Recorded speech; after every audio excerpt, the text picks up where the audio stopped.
Dear student, आप सभी का स्वागत है हमारे चैनल पर। आज हम लोग क्लास 10th मैथमेटिक्स का जो महत्वपूर्ण ऑब्जेक्टिव क्वेश्चन है जो परीक्षा में बार बार पूछे जाते हैं उनको हम लोग देखने वाले हैं। तो चलिए शुरू करते हैं। आज का जो पहला प्रश्न है वह कह रहा है ए और बी अभाज्य संख्या है, तो ए और बी का लसा ज्ञात कीजिए। तो सबसे पहले अभाज्य संख्या के बारे में हम जान जाते हैं।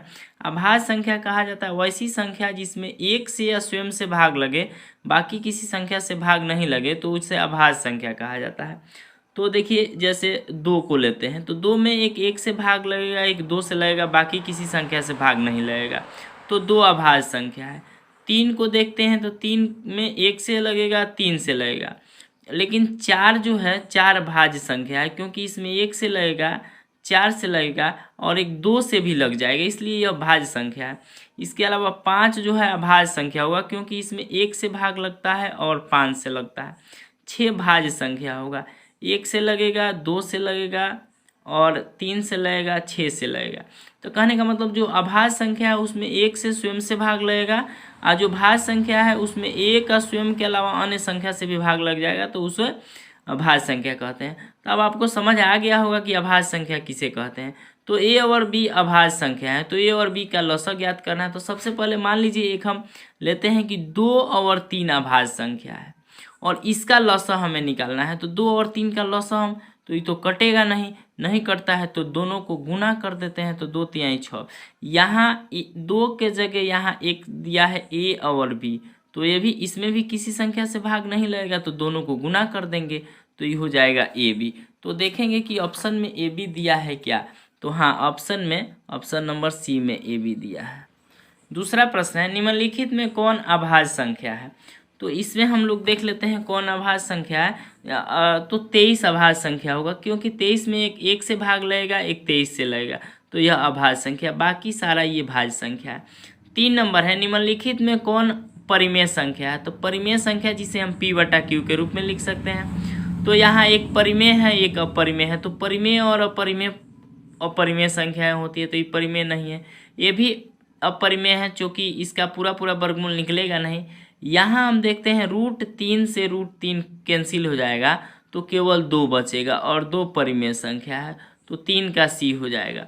आगे हम लोग देखते हैं यदि 65 तथा 117 का मौसम 65m-117 के रूप में है तो m का मान ज्ञात करना है। तो देखिए इसमें क्या करना है, पहले हम लोग इसको ऑप्शन से बनाएंगे। ऑप्शन से कैसे बनाएंगे, तो 65 और 117 का मौसम जो दिया है इस रूप का दिया है, तो हमें m का मान ज्ञात करना।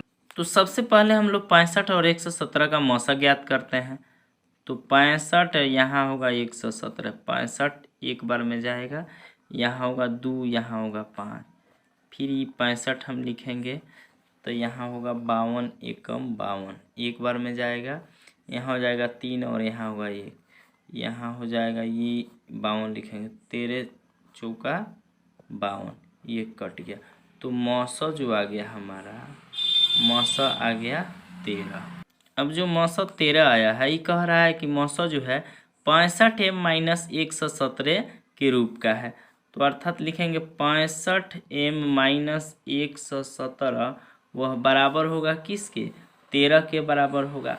अब हम ऑप्शन से बनाएंगे, m के जगह 1 रखेंगे, फिर 2 रखेंगे, 3 रखेंगे, 4 रखेंगे, और m के जिस मान के लिए यह 13 आ जाएगा वही m का मान हुआ। तो 1 के लिए हम रखते हैं, तो 65 गुने 1 माइनस 117, तो 65 में से 117 घटाएंगे तो 13 आएगा नहीं, चूँकि माइनस में आएगा तो ये नहीं होगा। अब 2 रख के बनाते हैं, 65m-117 बराबर 13 आता है कि नहीं। तो 65 गुने m का मान हम कितना रख रहे हैं, ऑप्शन से रख रहे हैं 2 माइनस 117, तो 65 दूना हो जाएगा 130, और 130 में से 117 गया तो हो जाएगा 13, अर्थात हमारा जो m का मान होगा वह हो जाएगा आपका आंसर 2।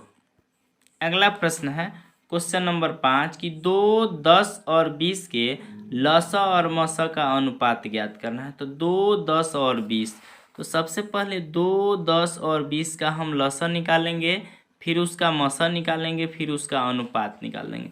तो पहले 2, 10 और 20 का हम लोग लसा निकाल लेते हैं। 2 से डिवाइड होगा 1 होगा, 2 पच्चे 10 होगा, 10 दूनी 20 होगा। फिर अब जाएगा 5 से, 1 5 एकम 5, 5 दूनी 10। तो इसका क्या होगा, लसा हो जाएगा 2 पच्चे 10 और 10 दूना 20। अब हम मौसा निकालते हैं, तो मौसा निकालेंगे 2 से होगा 10 में 2 पच्चे 10, कट गया यहाँ 2 और फिर हो जाएगा यहाँ 20, तो 2 दहिया 20। तो इसका मौसा आ गया कितना, 2। अब कह रहा है लसा और मौसा का अनुपात, तो लसा और मौसा, तो लसा ऊपर लिखेंगे और मौसा नीचे लिखेंगे। 2 एकम 2 और 10 दूना 20, तो अनुपात जो आएगा 10:1 आएगा। वही अगर कहता कि नहीं मौसा और लसा का अनुपात, तो मौसा ऊपर लिखते लसा नीचे लिखते, तो 1:10 हो जाता। लेकिन कह रहा है मौसा और लसा का अनुपात, तो 10:1 होगा। ऑप्शन में देखेंगे कि 10:1 कहाँ दिया है, हाँ तो बी नंबर में दिया है 10:1। उसके बाद क्वेश्चन नंबर 6 है कि सबसे छोटी भाज्य संख्या और सबसे छोटी अभाज्य संख्या का मौसा कितना होगा। तो हम लोग जानते हैं कि सबसे छोटी भाज्य संख्या जो होती है, सबसे छोटी भाज्य संख्या 4 और सबसे छोटी अभाज्य संख्या 2। अब कह रहा है इसका मौसा निकालना है, तो मौसा हम निकालेंगे तो हो जाएगा 2 दूनी 4। मौसा कितना आ गया, मौसा आ गया 2। तो देखेंगे कि ऑप्शन में 2 दिया है कि नहीं, तो इसमें दिया है ऑप्शन नंबर बी। अगला सवाल है कि 2 लगातार संख्याओं का मौसा, तो देखिए 2 लगातार संख्याओं का मौसा 1 होता है, आप लोग निकाल कर देख सकते हैं। अब कह रहा है 5005 के कितने अभाज्य गुणनखंड है, तो इसका हम अभाज्य गुणनखंड करेंगे तो ये 5 से फैक्टर कर देते हैं, 5 से होगा 5 एकम 5, 0 0 5 एकम 5। अब देखिए इसमें न जाएगा 7 से भाग, 1001 में 7 से कर लेते हैं, 7 एकम 7, 3 हुआ 0, 7 चौका 28, 2 कट गया 1, 7 यहीं 21। तो यहाँ जब 7 से करेंगे तो आएगा 143। फिर इसमें जाएगा 143 में ये 11 से जाएगा, 11 एकम 11, 3 कट गया 3, 11 3 33। तो ये हो जाएगा, आपको 11 से करेंगे तो यहाँ होगा 13। तब हम देखते हैं इसके गुणनखंड कितने हो गए, 5 7 11 13, 1 2 3 4। तो इसके कितने गुणनखंड है, 4 गुणनखंड है। तो ऑप्शन में देखेंगे कि 4 दिया है कि नहीं, तो 4 दिया है ऑप्शन नंबर बी। कह रहा है कितने 2 अंकों की संख्या 3 से विभाज्य है, तो 2 अंकों की संख्या कहाँ से शुरू होती है, तो 10 11 12 यहाँ से लेकर और 2 अंकों की संख्याएं होती हैं 99 तक।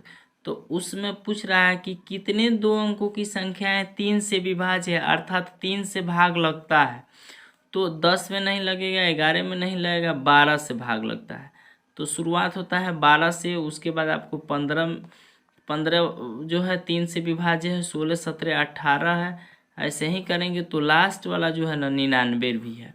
तो अब 12 से लेके 99 तक कुल कितना संख्या है जिसमें 3 से पूरा पूरा भाग लगेगा। तो एक हम लोग पढ़े हैं समांतर श्रेणी में, हम लोग पढ़े हुए हैं इस तरह का। तो यहाँ हम लिख देंगे a बराबर 12 है, पहला पद a बराबर 12 है, d बराबर इसके बीच में जो डिफरेंस है उसको d बोला जाता है। d है 15 में से 12 गया 3। इसके अलावा हमको n कितना है उसको ज्ञात करना है, ये अंतिम पद को an कहा जाता है। तो an बराबर दिया है 99। तो सूत्र हम लिखेंगे an बराबर a plus n minus 1 into D. an का मान है 99, a का मान दे रखा है 12 प्लस n तो हमें निकालना है, इंटू डी का मान दे रखा है 3। अब चलिए 12 इधर जोड़ में है, इधर आएगा तो घटाव में होगा, 99 माइनस 12 बराबर n माइनस 1 इंटू 3। अब 99 में से 12 गया, 9 में से 2 गया 7, 9 में से 1 गया 8 बराबर n माइनस 1 इंटू 3। 3 इंटू में है, गुना में, इधर आएगा भाग में होगा। 87/3 बराबर हो जाएगा n-1। ये कट जाएगा 29 बार में, तो 29 बराबर की इधर एक माइनस में इधर आएगा तो प्लस में बराबर हो जाएगा n। तो देखिए n का मान निकल गया, इसीलिए n बराबर 30, अर्थात 30 गो संख्या है 2 अंकों की जिसमें 3 से पूरा पूरा भाग लेगा। तो देखेंगे कि ऑप्शन नंबर, हाँ तो ऑप्शन नंबर इसका जो है 20 सही होगा। नेक्स्ट क्वेश्चन है, दो संख्याओं का गुणनफल 8670 है और उसका मौसा 17 है, तो उसका लसा क्या होगा। तो हम लोग पढ़े कि दो संख्याओं का गुणनफल बराबर होता है मौसा गुने लसा। यहाँ दो संख्याओं का गुणनफल एचसीएफ गुने एलसीएम, तो दो संख्याओं का गुणनफल इतना दे रखा है, इसका एचसीएफ 17 दे रखा है, एलसीएम पूछ रहा है, तो इस 17 इधर है गुना में, इधर आएगा तो भाग में हो जाएगा 8670 और बटा ये 17 बराबर हो जाएगा एलसीएम। तो इसमें हम भाग दे देंगे 8670 में जब हम 17 से भाग देंगे 1700, तो 17×5 = 85, यहाँ हो जाएगा एक ही कट गया, यहाँ 17 17 एकम 17 कट गया यहाँ 0 है तो 0, ये कटेगा 510 में, तो लसा हो गया, लसा बराबर कितना हो गया 510। तो अब देख देंगे कि 510 ऑप्शन में, तो 510 जो है 510 यहाँ ऑप्शन नंबर डी में है। अगला सवाल है कि 6, 8 और 22 का लसा और मसा का अनुपात है। तो सबसे पहले इसका हम लसा निकाल देंगे, फिर इन्हीं का मसा निकाल के अनुपात ज्ञात कर दें। तो हम 6, 8 और 12 का लसा निकाल देते हैं। 6, 8, 12, ये आपको 2 से जाएगा, 3 दूनी 6, 4 दूनी 8, 6 दूनी 12, फिर आपको कट जाएगा, ये कटेगा 2 से, 3 2 दूनी 4, 3 दूनी 6, फिर आपको फिर 3 से कटेगा 1 2 1, अब गुना कर देंगे 2 गुने 2 गुने 3 गुने 2 4 4 3 बार दूनी 24, तो इसका लसा हो जाएगा 24। अब इसका मसा हम निकालेंगे तो 6 और 12 का निकालेंगे, 6 दूनी 12, 6 हो जाएगा। अब 6 का हम 8 से करेंगे, एक बार में जाएगा, 6 2 होगा 6 2 3 6, तो ये आ गया आपका, ये मसा आ गया 2। अब अनुपात हमको निकालना है लसा और मसा का, तो लसा का अनुपात है, लसा का आया है 24 और मसा आ गया है 2, 2 एकम 2, 12 दूनी 24, तो इनका अनुपात आएगा 2:1। तो ऑप्शन 2:1 वाला सही कर। अगला सवाल है 96 का अभाज्य गुणनखंड क्या होगा। तो हम 96 का अभाज्य गुणनखंड कर लेते हैं। इसमें 2 से जाएगा, 4 दूनी 8, ये हो जाएगा 16, तो 8 दूनी 16, फिर 2 से होगा 2 दूनी 4, 4 दूनी 8, फिर 2 से जाएगा 12 दूनी 24, आपको फिर 2 से ही जाएगा 6 दूनी 12, फिर होगा 2 से 3 दूनी, तो ये हो जाएगा 96 का जब हम करेंगे तो 96 का करेंगे तो 2 कितना बार है, 1 2 3 4 5, 2 के पावर 5 और गुने 3 के पावर 1। ऑप्शन में देखेंगे है कि नहीं, तो यहाँ देखिए 2 के पावर 5 और 3 के पावर 1, ऑप्शन नंबर सी जो है सही हो जाएगा।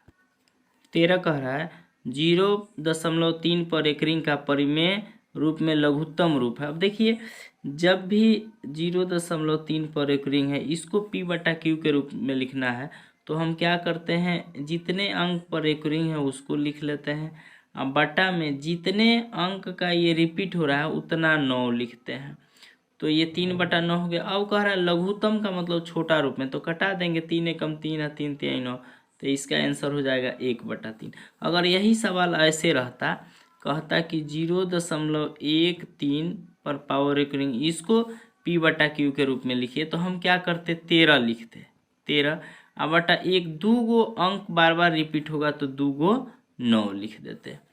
तो इसका आंसर 1/3 किस में है, तो सी में है। अगला सवाल कह रहा है कि 14 जो है, कह रहा है 7 + 3√2 एक परिमेय संख्या है, एक अपरिमेय संख्या है, एक भिन्न है, एक पूर्णांक है। तो ये जो है रूट में है, तो इसको कहेंगे कि यह अपरिमेय है। अगला है निम्न में कौन परिमेय संख्या है। तो 5 का पूरा पूरा वर्गमूल नहीं निकल पाएगा, तो ये अपरिमेय है, ये भी अपरिमेय है, ये भी अपरिमेय है। यहाँ 16 का हम देखते हैं, 16 का वर्गमूल निकल जाएगा 4, तो ये जो 16 जो है ये परिमेय संख्या।